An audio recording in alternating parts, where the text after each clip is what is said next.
Reverend Simpson is the senior pastor at Concord Baptist Church, where Ms. Chisholm announced her historic run for the presidency in 1972. We're very pleased that he's joining us today, so please join me in welcoming Reverend Gary Simpson.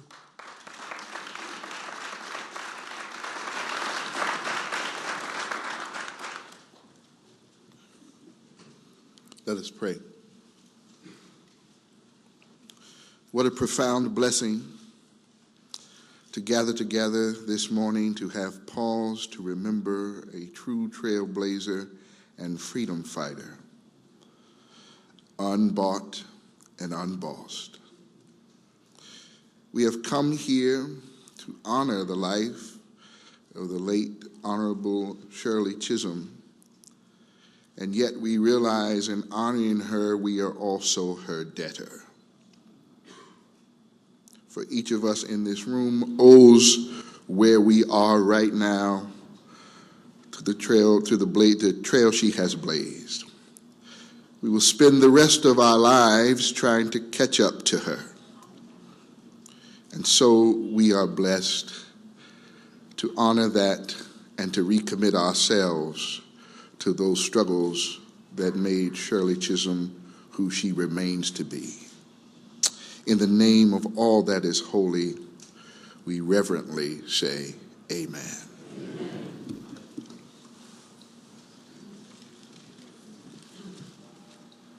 Thank you, Reverend Simpson. And now to welcome us to Brooklyn, we have a special guest, Eric Adams, Brooklyn's Borough President. Mr. Adams was elected Borough President in November. He's been a leader in this community for more than 30 years, including serving as a police officer and state legislator. We're pleased he's here today, so give a warm Brooklyn welcome to Borough President Eric Adams.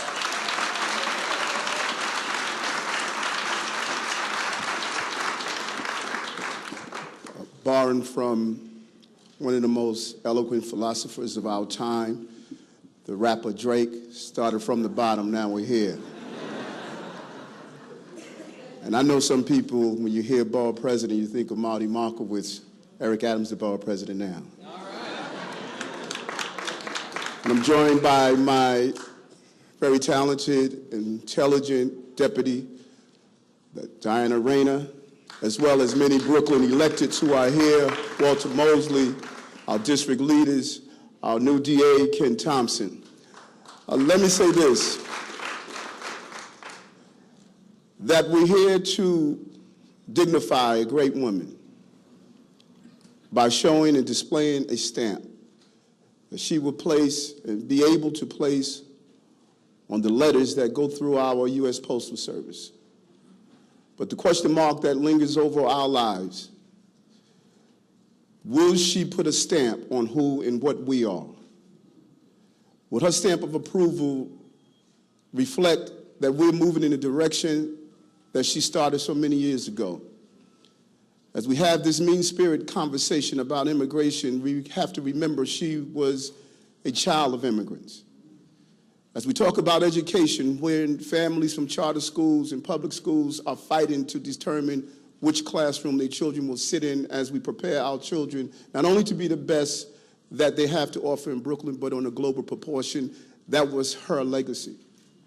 As we talk about employment, double-digit employment is all through the borough that she loved so much, this place we call Brooklyn, the center of the universe. How are we going to ensure that we deal with the 24% of Brooklynites who are living below the poverty line and another 50% who's living at the poverty line? Shirley would have said, what are we doing for everyday people who are hurting, and hurt people hurt people? They play games like knockout games. They do things that are harmful. We're in a good place. So my desire and my call to charge, not only to Brooklynites, for those of us who live in this city and this country, we have not to leave the question mark, will she place a stamp of approval on us? But we have to straighten that question mark to an exclamation point. Yes, she will, by what we do and not what we say, by ensuring our legacy will be just as great as Congresswoman Chisholm's legacy continues to be. And so I welcome you to join me in this charge, to continue the great life of Shirley Chisholm. This is a great moment and a pivotal moment for us. I'm ready, I am engaged, and I'm asking you to be part of this movement as we move forward, of ensuring we instill hope and prosperity into every Brooklynite, New Yorker, and America. Let's start this journey together. Thank you very much.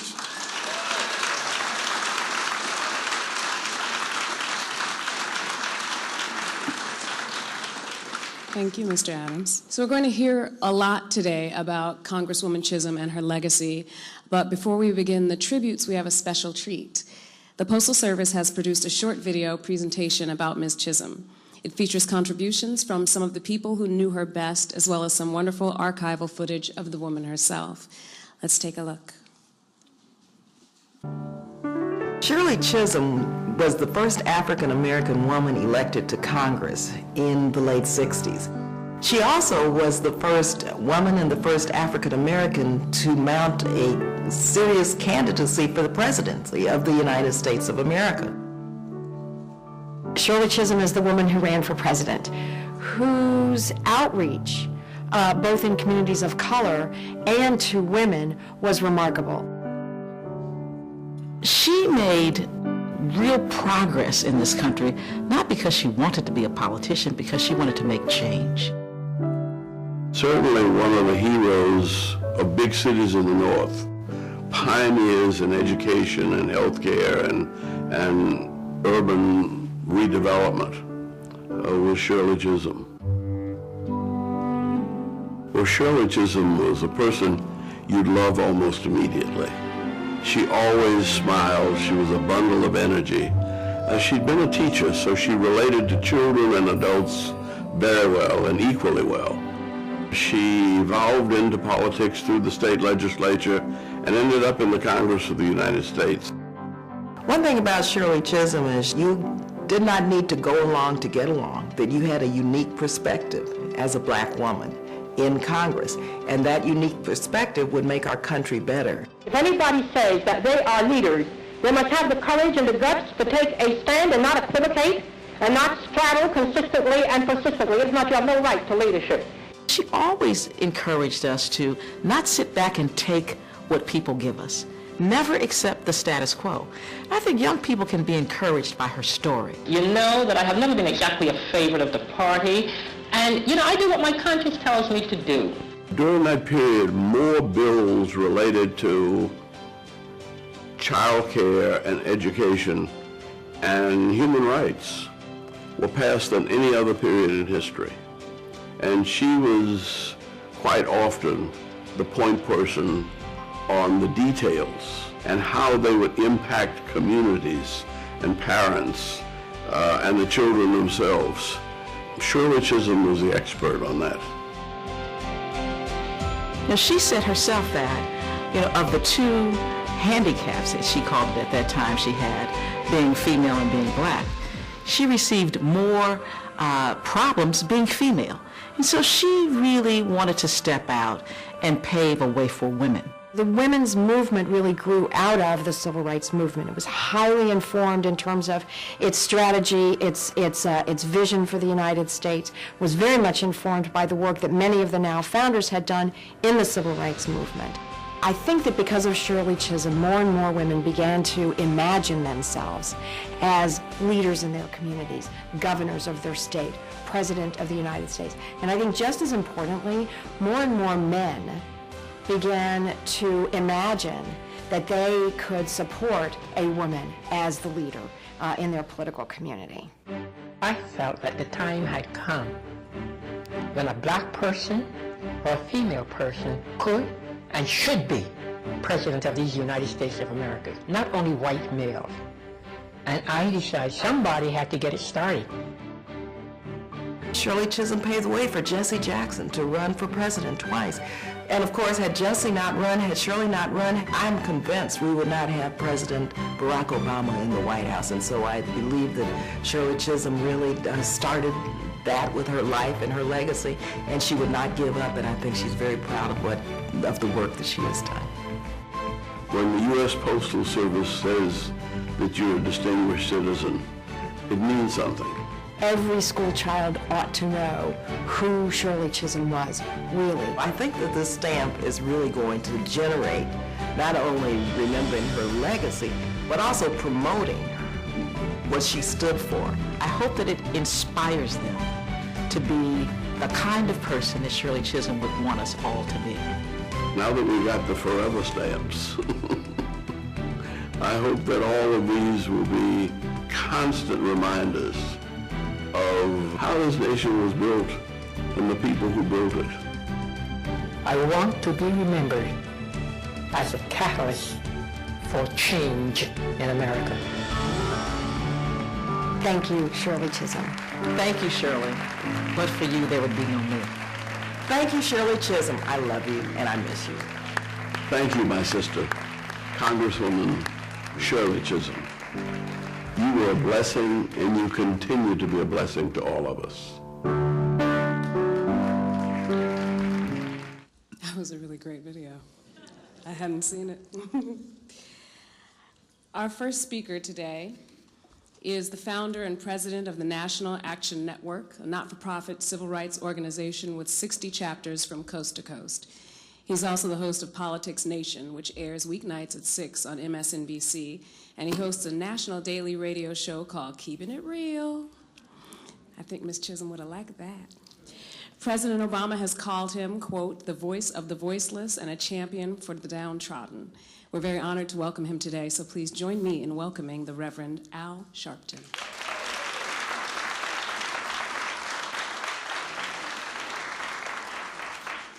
Thank you. To Bill Howard, who has done more than anyone I know to keep the legacy of Shirley Chisholm alive.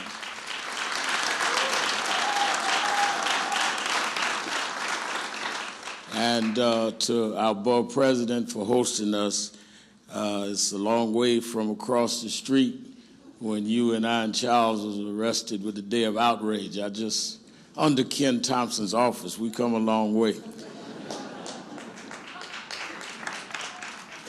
When I was 13 years old, a giant in the civil rights movement came to Brooklyn. Very few people, Bill would know this, to run for Congress, named James Farmer. James Farmer headed the Congress of Racial Equality. And he came to Brooklyn and ran as a Republican.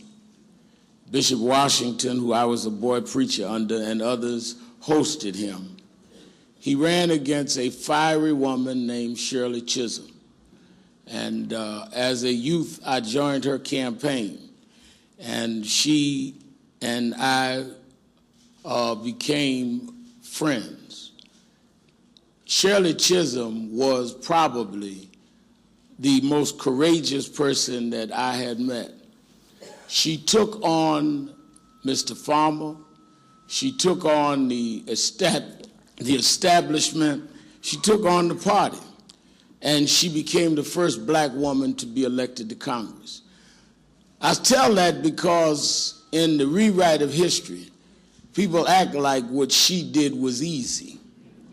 Shirley Chisholm rose at a time when Meade Esposito and Stanley Steingart and others controlled Brooklyn and told many of the black elected officials what to do, what time to do it, and what to do when they were finished. They could not do that with Shirley Chisholm. Shirley Chisholm, to say she was unbought and unbossed was not a slogan. That's how she behaved at all times. And she did not mind fighting and standing up, but she did it with dignity. She was a school teacher, as the video said. I remember that we would come in, and we were teenagers, and Bill would know this, and she would give us instruction, and I would give her reports, and I would say something that would be grammatically incorrect. She would stop me. Alfred, you say it like, and make me repeat it over and over again. That was Shirley Chisholm. She would come out of her home on St. John's Place, later President Street. And I remember Conrad, her husband at the time, would drive the front. She'd sit in the back. And she says, that's where you must show a role model. I know I'm telling secrets, Congressman Rangel, but I'd be in the back with her trying to find out how you did this. Shirley Chisholm, though, would stand against those in our community that would not stand with her. 1972, I went to the Gary Convention. Percy Sutton sponsored some of us. I was 18. It was the year she ran for president. And at the National Black Political Convention, the politicians and some of us that called ourselves militants would not endorse her for president. Many of them had already made their deal with George McGovern.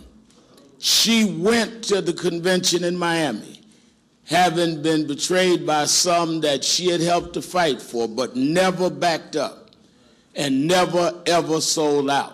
So when we have this stamp for her, this is a stamp of a woman that faced sexism and racism and the cult of mediocrity in our community and still fought for excellence and independence. And it is with great pride that I wanted to be here today. One, because she stood for standing up before it was fashionable. Two, she paved the way for not only Obama or me or Jesse, but she paved the way for every black woman and every woman that has stood in politics. And she paved the way for those that would fight for educational excellence. The borough president is right. She'd be outraged at the privatization of education. She would be outraged at this economic and income inequality. She would be outraged by the standards that we have lowered to public service and elected service in our community. So when you lick this stamp, I hope some Shirley Chisholm gets in you.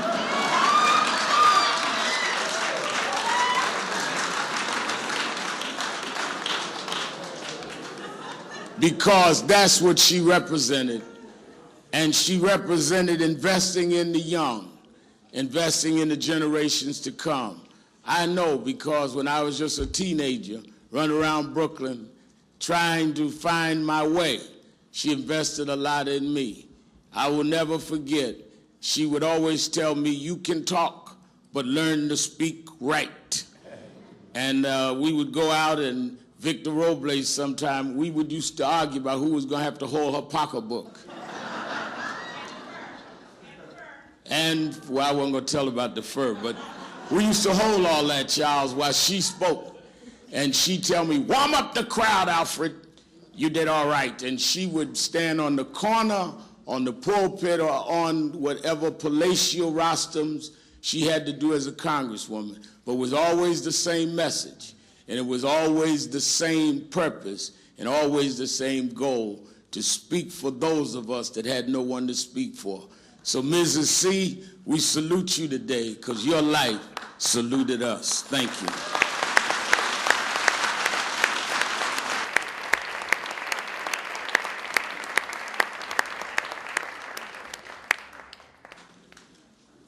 Thank you, Reverend Sharpton. Well said.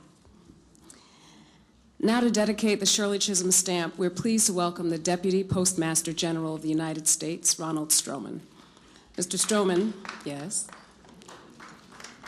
I'm not trying to cut off that man's glory. Hit it. Mr. Stroman works closely with our leaders in Washington to strengthen the Postal Service and to make sure it continues to serve the American people through rain, sleet, or snow. He is a lifelong public servant who brings many years of experience to the Postal Service. Previously, he worked on Capitol Hill and at the Government Accountability Office. We are so pleased that he's here today. Please welcome Deputy Postmaster General Ronald Stroman.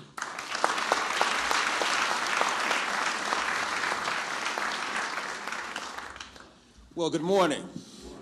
Well, this is a delight and a pleasure and an honor for me to be here, and on behalf of the United States Postal Service, I thank all of you for coming. I've just got a few housekeeping things I'm going to do, and I'm going to cut my remarks much shorter than I had planned. I think following Reverend Sharpton, I should sit down, don't you think, as quickly as possible. Councilwoman Barron is here, and I wanted to acknowledge her presence. Congressman Jeffries is here, and I wanted to acknowledge his presence as well.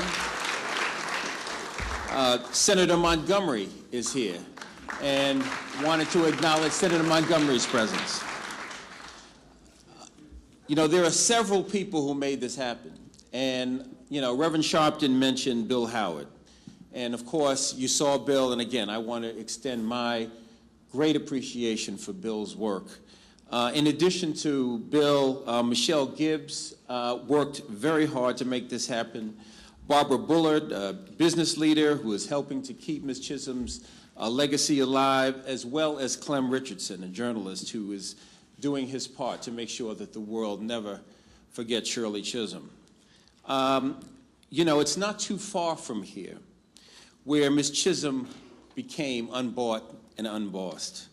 As you know, it was in the neighborhoods of Bedford-Stuyvesant, Williamsburg, and Crown Heights that Shirley Chisholm beat the odds, stitching together a coalition of African Americans, West Indians, Puerto Ricans, Jews that launched one of the most important political careers in a generation. You have heard about her firsts, and there are many ways to view Ms. Chisholm. I'm not going to go over those firsts because they have been covered. But Shirley Chisholm also understood that it is not by the achievement of individuals alone, but by the achievement of collective action that progress is made. A group of men and women, that is the nature of our struggle, she said. And without that struggle, there will be no justice. And that is why she helped to found the Congressional Black Caucus and the National Organization of Women. The other thing that I wanted to mention very quickly is her integrity.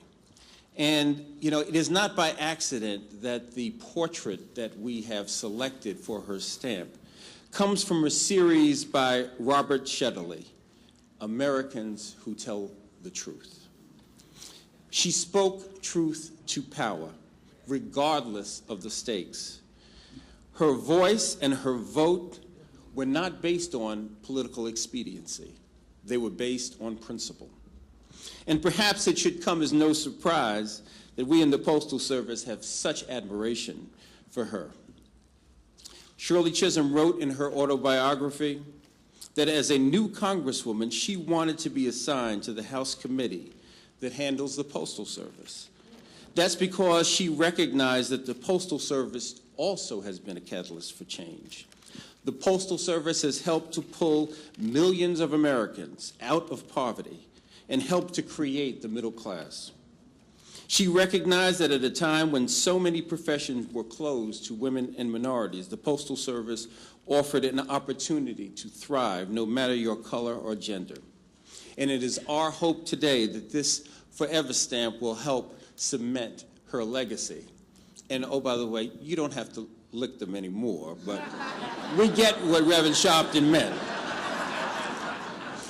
Last year, we issued stamps to commemorate the Emancipation Proclamation, the March on Washington, and Rosa Parks. And before that, we've issued stamps to honor Dr. King, Malcolm X, Barbara Jordan, among others. And Shirley Chisholm joins that elite group. And you will notice a QR code on your program and signage around the building. And you saw that wonderful video. I mean, it was wonderful, wasn't it? I mean, they did a great job in pulling that together. Well, when you scan the QR code on your mobile device, you'll be able to see that video and learn more about the life of Shirley Chisholm. See, we're moving into the digital age now. Few of us will run for president or serve in the Congress, but everyone can struggle for justice. When we do so, we move the country a little closer to the destiny that Shirley Chisholm envisioned, equality for all. And with that, thank you.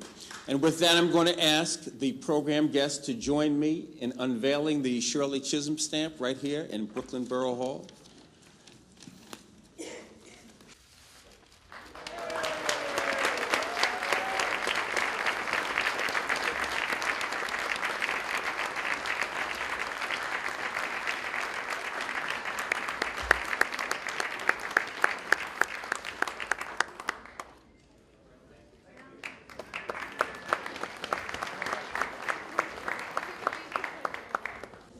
I don't know about you, but I think that stamp is gorgeous. I think it,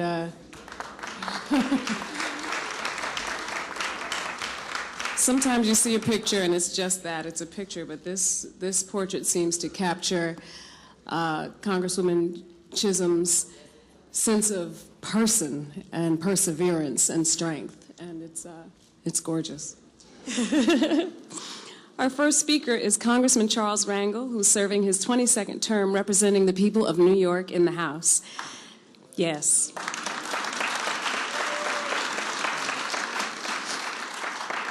Congressman Rangel is also a war hero, and like Ms. Chisholm, he's a founding member of the Congressional Black Caucus. He also made history when he became the first African-American member of Congress to lead the Ways and Means Committee. We are so happy to have him here today. Join me in giving a warm welcome to Congressman Charles Rangel.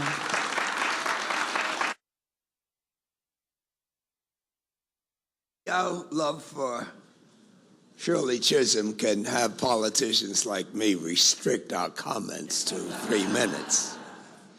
But I do want to thank Bill Howard and also Congressman Barbara Lee, who's the main sponsor of the stamp bill. And through Bill, Shirley Chisholm will never be leaving us. So let me thank all that you do. And we do have a gold medal also pending in the Congress. And as soon as we have some meaningful changes in the leadership in the House, we should see some progress. I met Shirley Chisholm when I went to Albany, and she was already in the Assembly. There was no question about the type of courage that she had and the fact that she didn't believe anything could not be done. She joined with my old lifelong buddy, Percy Sutton, and really had to convince members of color that we should organize a caucus. Some members did not want to be identified with minorities at that time. But you can imagine how black males felt when Shirley was leading the fight and Percy said, listen to the lady.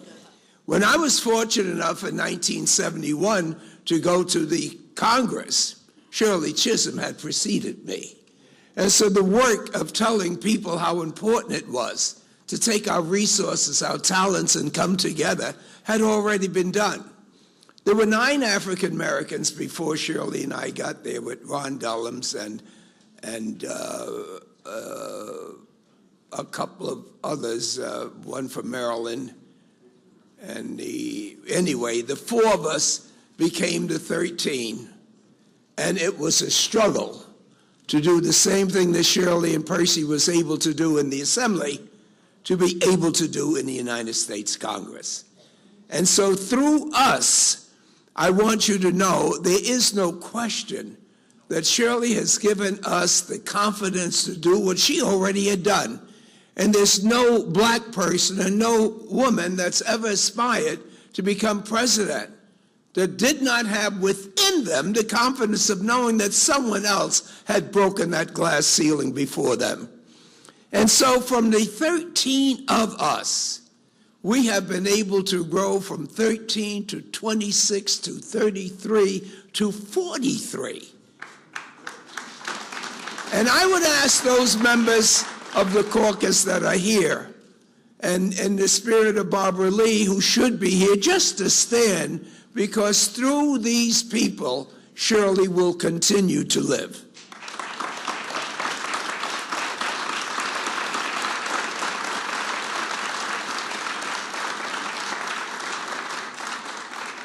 With Akeem there leading us in so many of our national issues, Yvette Clarke leading the caucus as a new member. These are seeds that have been planted that certainly is not going to die. Al Sharpton, where? Brooklyn, a youngster in Brooklyn that is instilled.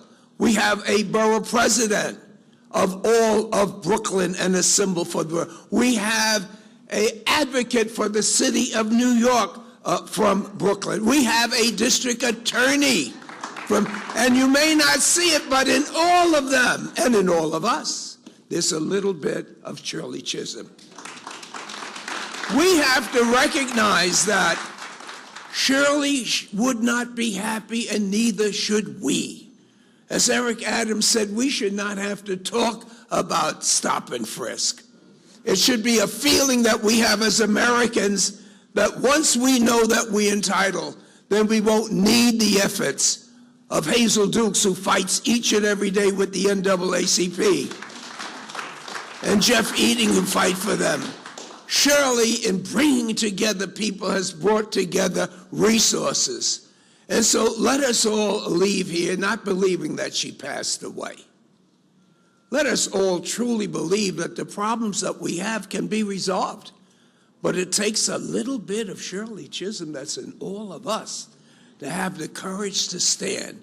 And believe me, Advocate James, when you stand as you did, so many people who didn't have the courage are willing to stand with you, as has been proven. So all of you know, thank you, Shirley, for all that you've done for all of us. This is an exciting day for me. I hope all of you would take a deep breath and try not to forget this day, because one day you may be called upon and you can remember what Shirley's done for all of us. Thank you. Our next speaker is Congresswoman Yvette Clarke, a Brooklyn native whose roots are firmly planted in her Jamaican heritage. Congresswoman Clarke was elected to the House in 2006. Previously, she served on the New York City Council, where she succeeded her mother, Una S.T. Clarke, making them the first mother-daughter succession in the council's history. We are so happy she's here today, so please join me in welcoming Congresswoman Yvette Clarke. To Borough President Eric Adams and Deputy Borough President Diana Reyna, I think it's so appropriate that you would see fit to host this commemorative event here at Borough Hall, because like the Honorable Shirley Anita St. Hill Chisholm, you both are trailblazers in the borough of Brooklyn, and no greater tribute can be played for our city, our state, and our nation than what you're doing here today. So I want to thank you for that. To Ken Thompson, our Borough President, our new district attorney, and another trailblazer. To my colleagues from the House of Representatives, the Dean of our congressional delegation, Mr. Charles Rangel, an original member of the Congressional Black Caucus, the foundation, the rock on which we all stand. To my colleagues, Gregory Meeks, to Hakeem Jeffries, and to Robin Kelly of Illinois. I don't know if you all have had an opportunity to hear and see Robin Kelly, who is a new member to the House of Representatives. Of course, my brother Hakeem Jeffries and I have the awesome task of carrying the legacy as successors to the Honorable Shirley Chisholm here in Brooklyn. He has one part of what she represented in Congress, and I have another part of it, and together we try to be as dynamic as Shirley Chisholm was in her representation. To the Honorable Hazel Dukes, another trailblazer, another woman whose shoulders we all stand on. To the Deltas in the House, Delta Sigma Theta Sorority Incorporated. Would the Deltas please stand?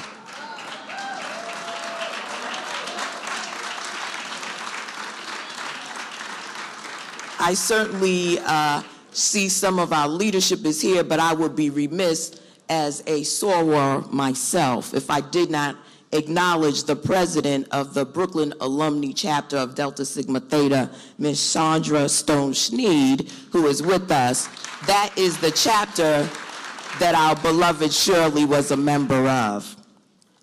To our public advocate, another fierce warrior in the struggle, my sister Letitia James.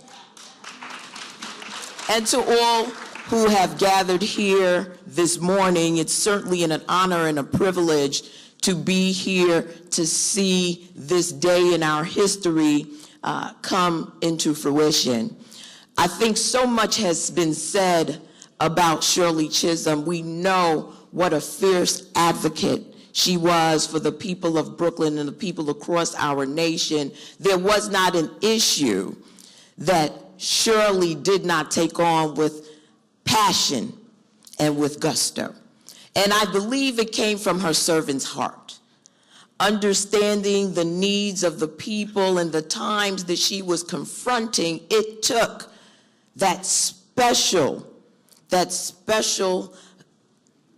specialness that Shirley had to make the difference, to be catapulted on the national stage, to not be marginalized when there was a time that certainly the dreams, the desires, and the aspirations of the people that Shirley represented was a part of the debate of the time. But Shirley was no respecter of racism, of sexism. She pushed forward with the most dignity and integrity that she could muster. I would like to say that part of her upbringing, part of her DNA was to be in that confrontational mode that shattered notions about who we are as a community and as a people. I'd like to say that it was her special flair, her ability to carry herself quite fashionably, I must say, head held high and bowing to no one.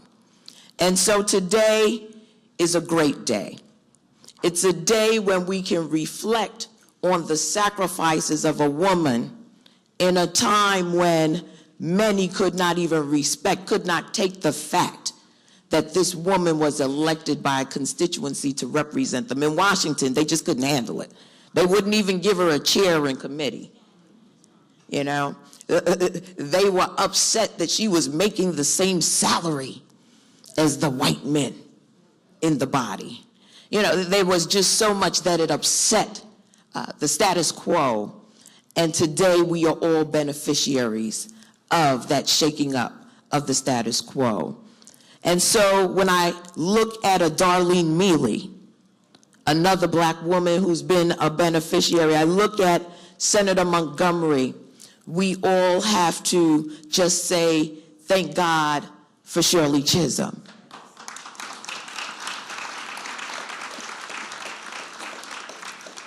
And just to close by saying that her legacy is resident within all of us. There were some folks in the House of Representatives that just weren't used to seeing someone like Shirley Chisholm. Now, at the time, the members of Congress were making $42,500. That was the salary. And Shirley Chisholm, of course, tells this story that when she got to the Congress, one of the good old boys, who was particularly animated by the fact that she was there, came up to her and said, I think he was from the South, I just can't believe that you're here in this chamber with us making $42,500.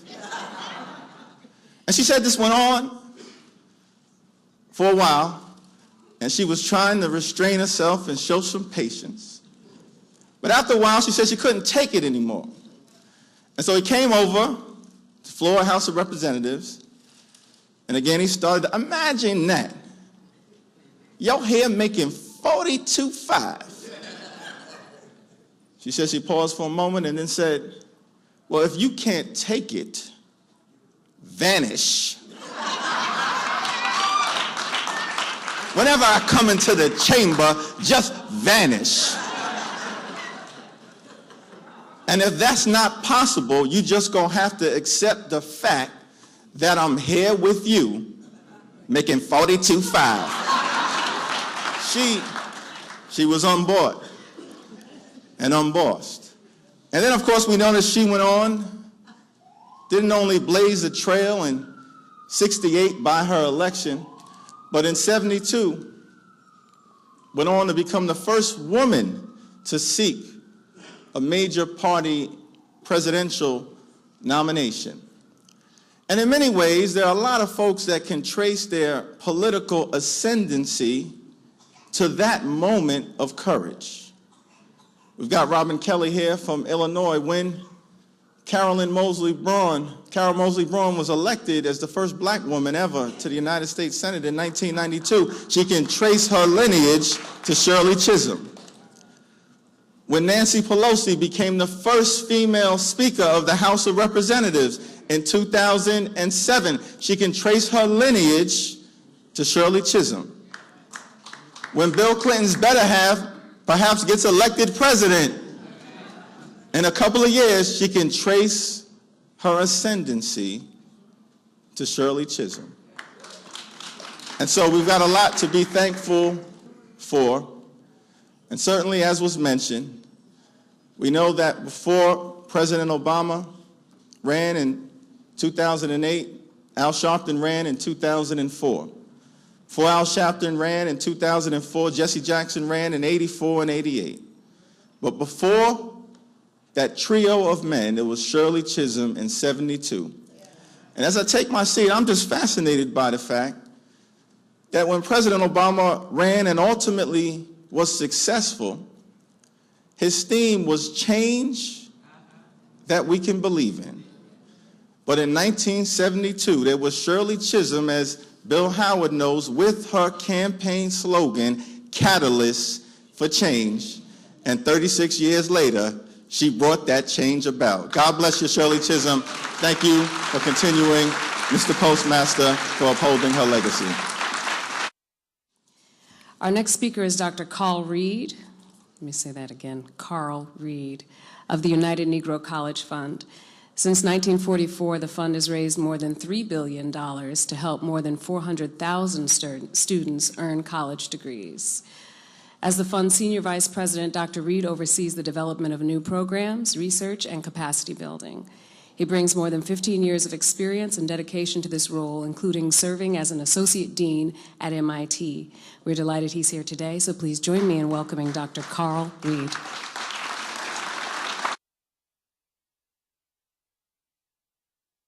It's an honor to be here and to be a part of a phenomenal celebration. A few years ago, I read a book called Who Moved the Cheese? and one of the lines in the book was powerful, and it resonates with me. The question is, what would you do if you weren't afraid? What would you do if you weren't afraid? If we can get a little bit of Shirley Chisholm in our young people and answer that question, you could imagine their escalation. You could imagine the things that they would achieve if they get over the fear of what others would say about them. So I know Dr. Lomax, our president and CEO, wishes he could be here in person to honor such a remarkable woman with this stamp. Very few people, as you know, receive this recognition, and I know that he would say that it's hard to imagine someone who deserves it more. Her courage and leadership blazed a trail that few thought would be possible, and we are still learning from her legacy that anything is possible. We've heard a lot about her being the first African American elected to Congress, where she represented her district here in Brooklyn for 7 terms, and the first major party African American candidate for president. These achievements alone are enough to honor her, but it is one of her great passions that I think makes Shirley Chisholm truly remarkable, and that is her commitment to education, and a belief that a quality education is the first step in the ladder of opportunity that every child needs and deserves. I like the things that she was thinking of that process of advancement when she said, "I measure America not by its achievement, but by its potential." Before going into government, Shirley Chisholm was an educator. After earning her master's degree in early childhood education, she became an authority in early childhood education and child welfare. In Congress, on the House Education and Labor Committees, she invested her time, energy, and intellect to ensure all young people have the opportunity she did to pursue her passion and dreams. And that hard work has paid dividends for all of us. And her work didn't end when she left Congress. After Congress, Ms. Chisholm returned to education. And I'm proud to say in 1985, she served as a visiting scholar at Spelman College, one of UNCF's 37-member historically black colleges and universities. You can clap, go ahead. As she said in her own words, and it was repeated several times, she was truly a catalyst for change.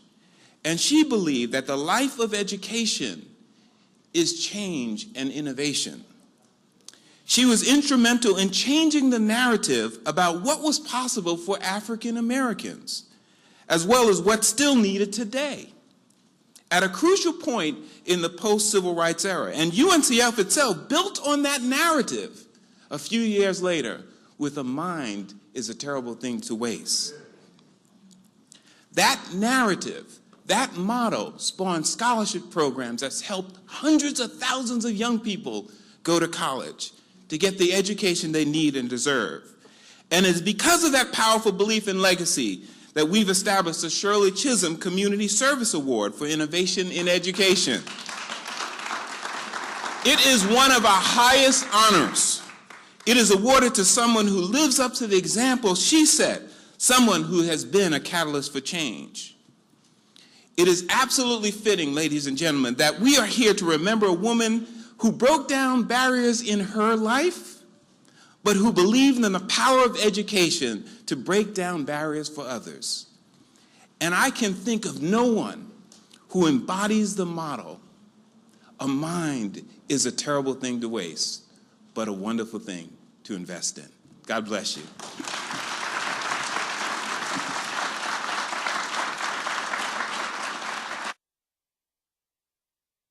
Thank you. We'd also like to recognize Assemblyman Walter Mosley.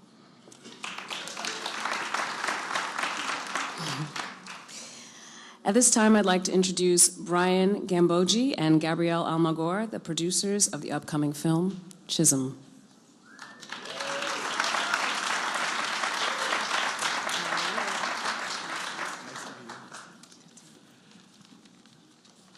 Good morning, everybody. Shirley's story is the kind that great movies are made of. When Shirley stepped onto the national stage in 1968, she proved she was a woman ahead of her time. She promoted the rights of people of color, women, and gays, passionately with one finger. My team and I have been working to bring her story to the big screen for the past 3 years, and we are honored to announce the feature film, Chisholm, is underway, which tells the story of strength, grace, and intelligence. Shirley Chisholm and her accomplishments should never be forgotten, which is why I'm overjoyed that she has been honored with the United States Postal Service Forever Stamp. Creative Monster and Urban Tales Productions are thrilled to bring her story to the big screen because movies are a way in which we as a society can make sure to bring great legacies like Shirley's to be stamped and remembered forever. Thank you. I'm not used to public speaking. We'd also like to thank the U.S. Postal Service for allowing this. Thank you.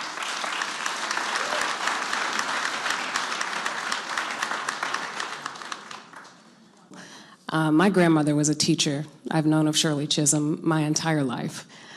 I'm so honored to be here to speak these words and introduce these people who have changed the path of history and fought every day for something to be better for people who don't have. I hope that when we see this stamp, that when DC sees this stamp, that every time they think of denying a child the right to good education because of lack of funding or an undesirable neighborhood or the color of their skin or where their parents lived and grew up, that they see this stamp and put it down and say, wait a minute, we don't have to fight this fight. It's been fought before. We don't have to repeat this. I hope that every time in DC, the group of men that sit and decide that women don't know how to take care of their own bodies see this stamp. They realize that women are completely able to make our own health decisions, and really it's none of your business, and put that stamp down. We don't have to fight this fight again. It's been fought. I hope that Shirley Chisholm reminds people that we are currently like hamsters on a wheel. We are just passing the same scenery over and over again, and it's unnecessary. This woman fought this fight so that we don't have to, so that our children don't have to again. So I hope that this stamp reminds people that the fight has been fought. Let's continue forward and think of some new things to work on. Let's fight with each other instead of against each other.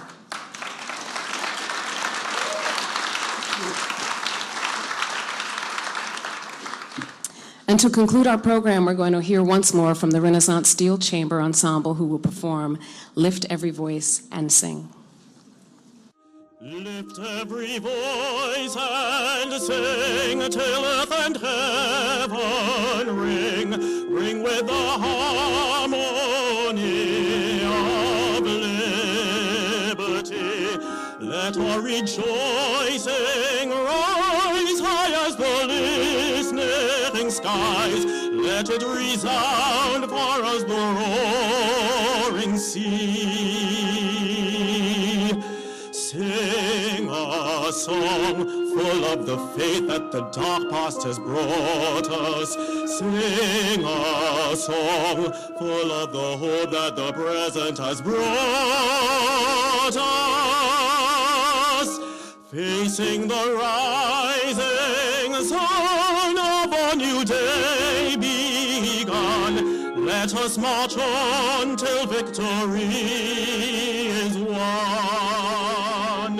Stony the road we trod, bitter the chastening rod, felt in the day.